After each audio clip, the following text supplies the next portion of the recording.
पहले के 2 वीडियो में हमने बताया है कि क्या वजह थी कि मुसलमानों को हिंदुस्तान आना पड़ा था और उस वक्त राजा दाहिर से कितनी जंगें लड़नी पड़ी थी। उन दोनों वीडियो का लिंक हम डिस्क्रिप्शन में दे रहे हैं, अगर आप चाहें तो आसानी के साथ वहां से देख सकते हैं। साथ ही मोहम्मद बिन कासिम जो अभी सिर्फ 17 साल का था, वो मोहम्मद बिन कासिम जो राजा दाहिर के जनरलों को हर मैदान में पीट रहा था और तकरीबन राजा दाहिर के 10 किलों पर अपना कब्जा जमा लिया और इस्लामी परचम लहरा चुका था। जहाँ जहाँ बौद्ध धर्म के मानने वाले थे वो किले आसानी के साथ हवाले कर दे रहे थे और बिना किसी लड़ाई के, जैसा कि एक बौद्ध धर्म का मारने वाला सुंदर शमसी था जिसने अपने किले को मोहम्मद बिन कासिम के हवाले कर दिया और ऐसा ही दूसरे बौद्ध गवर्नरों ने भी किया। साथियों, ये बातें जितनी करने में आसान लग रही हैं, किले इतने आसानी से भी नहीं मिल रहे थे। अरब की माएं बेवा हो रही थी और बहुओं के सुहाग उजड़ रहे थे और बच्चे अनाथ हो रहे थे। जहाँ भी मुजाहिद शहीद होते थे वहीं उनको दफन कर दिया जाता था। हिंदुस्तान की रेत में मुजाहिदों की कब्रें बनने लगी थी और मस्जिदों के मीनार उठने लगे थे। राजा दाहिर के हार कर भागे हुए फौजी आखिरी जंग की तैयारी कर रहे थे और ये सब सिंध की राजधानी अरवड़ में हो रहा था और तो और राजा दाहिर की सरपरस्ती में हो रहा था। राजा दाहिर की नींदें हराम हुई पड़ी थी। आसपास के तमाम किले इस्लामी कब्जे में आ चुके थे और वहाँ के लोगों ने जब मुसलमानों के फौज को देखा कि वो न तो लड़कियों को उठाते हैं और न ही माल पर हाथ डालते हैं, तो मोहम्मद बिन कासिम से मोहब्बत करने लगे थे और अपना सब कुछ उठाने को तैयार हो चुके थे। इधर राजा दाहिर अपने खानदान की खूबसूरत लड़कियों को तैयार करता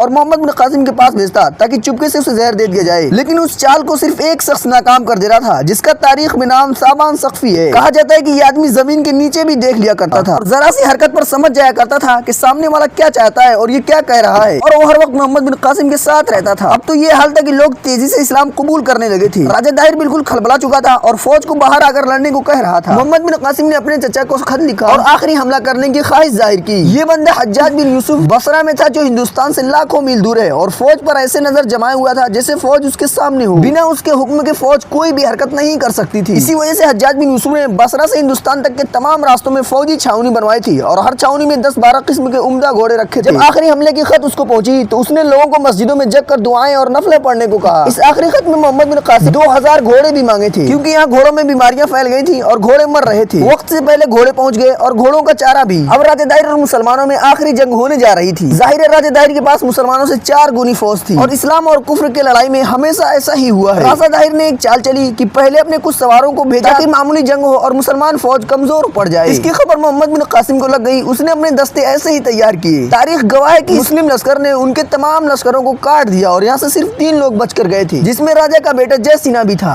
इस लड़ाई से तमाम की तमाम फौज में दहशत फैल गई थी और मुसलमान दहशत का दूसरा नाम बन चुके थे। इसके 10 दिन बाद आखिरी लड़ाई हुई और बहुत ही खुरेस लड़ाई थी जिसमें मुसलमानों को हाथियों का सामना करना पड़ा था जिसकी वजह से बहुत सारी परेशानियां उठानी पड़ी। शुरू में तो मुसलमान पीछे हट गए, फिर देखा गया कि मुसलमानों ने हाथियों के सूंड काट दिए और शाम तक पूरा का पूरा पासा ही पलट गया था। राजा दाहिर की आधी से ज्यादा फौज कट चुकी थी और आसमान तक जख्मियों के कराहने की आवाजें जा रही थी। राजा दाहिर मैदान से भाग गया। दरिया संध के किनारे 2 मुस्लिम फौजियों ने उसको घेर लिया और सर पर इतनी जोर से तलवार मारी कि सर बीच से फट गया और उसने अपनी आखिरी सांस ली। सुबह तक पूरे सिंध पर इस्लामी परचम लहर चुका था और पूरा का पूरा सिंध मुसलमानों के कब्जे में आ चुका था। अब इस्लामिक कानून नाफिज किए जा रहे थे और बहुत सारा माल भी मिला था। कुछ दिन बाद राजा दाहिर का बेटा जय सिन्हा ने बरहमनाबाद से मुसलमानों को रोकने की कोशिश की लेकिन उसने भी अपनी जान गंवाई। साल भर से ज्यादा लड़ने वाले मुस्लिम फौजियों को अब आराम मिला था और जिस मकसद के लिए हिंदुस्तान आए थे वो मकसद पूरा हो चुका था और सिंध को फतेह करने वाला ये मुस्लिम जनरल सिर्फ 18 साल का हुआ था। साथियों, वीडियो को लाइक करके चैनल को सब्सक्राइब भी कर लें।